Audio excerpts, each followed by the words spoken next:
नमस्कार फ्रेंड्स, हमारा फ्यूचर कैसा होगा? क्या हम आज जो भी कुछ देख रहे हैं, क्या फ्यूचर वैसा ही होगा या फिर बिल्कुल ही अपोजिट होगा? आज हम अपने बच्चों को जो भी शिक्षा दे रहे हैं, क्या वो उनके फ्यूचर में काम आएगी?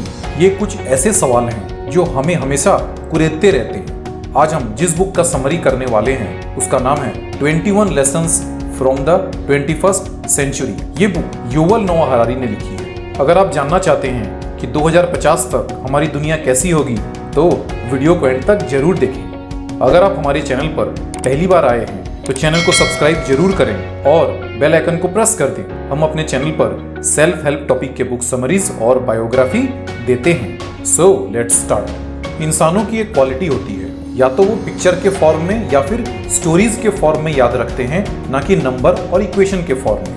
20th सेंचुरी में ऐसी ही कुछ कहानी गढ़ी जा रही थी फैसिस्ट, कम्युनिस्ट और लिबरल के द्वारा।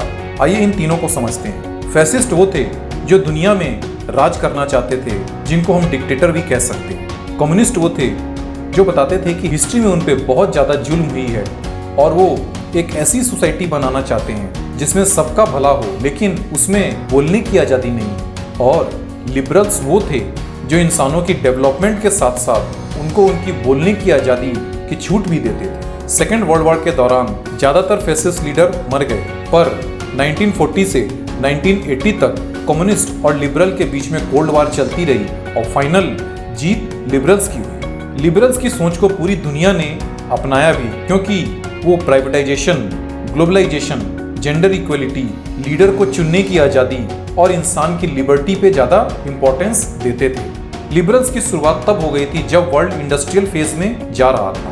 दुनिया में आज हम जो भी कुछ डेवलपमेंट देख रहे हैं, नए नए टेक्नोलॉजीज देख रहे हैं, वो इसी की वजह से है। जैसे पहले इंडस्ट्रियल एज में मशीनों का आना, मशीनों के बाद इलेक्ट्रॉनिक्स का आना, उसके बाद कंप्यूटर का आना और 1990s में इंटरनेट रेवोल्यूशन का आना। इस वक्त आर्टिफिशियल इंटेलिजेंस और ब्लॉकचेन जो कि अपनी स्टार्टिंग फेज में है, वो दिन दूर नहीं ये टेक्नोलॉजी हमारी पॉलिटिकल सिस्टम को पूरी तरह से कंट्रोल करेगी। इंसानों के पास दो टाइप की एबिलिटी होती है, एक तो फिजिकल और दूसरी कॉग्निटिव।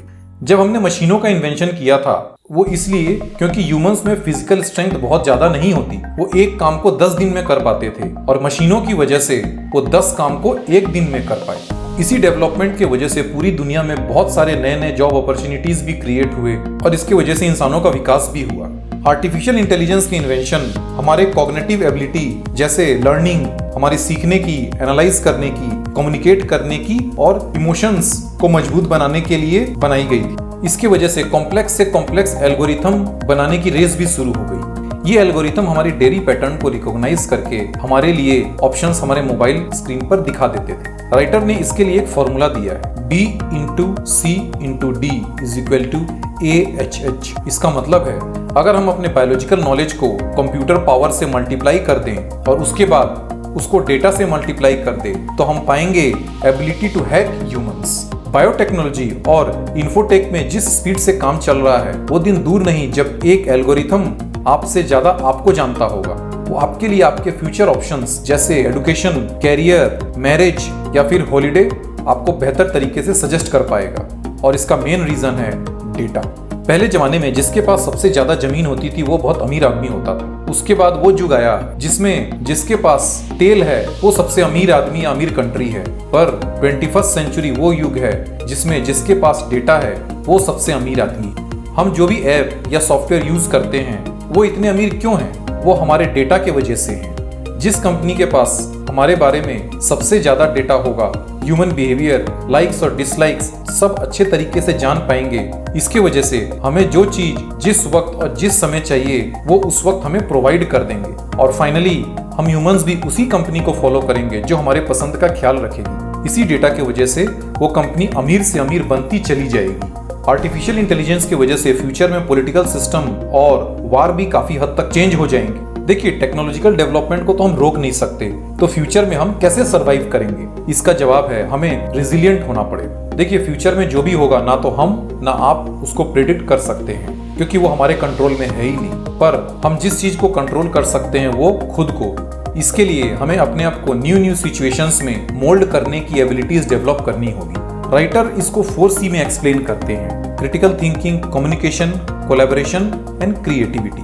हो सकता है फ्यूचर में एआई बहुत सारे जॉब्स को खत्म कर दे, फिर भी हमें कुछ हद तक परेशान होने की जरूरत नहीं है, क्योंकि जो जॉब ऑप्शंस खत्म होंगे नए नए जॉब अपॉर्चुनिटीज भी क्रिएट होंगे, जैसे आर्टिफिशियल इंटेलिजेंस के मेंटेनेंस करना, उनके डेटा एनालाइज करना और उनके साइबर सिक्योरिटी करना।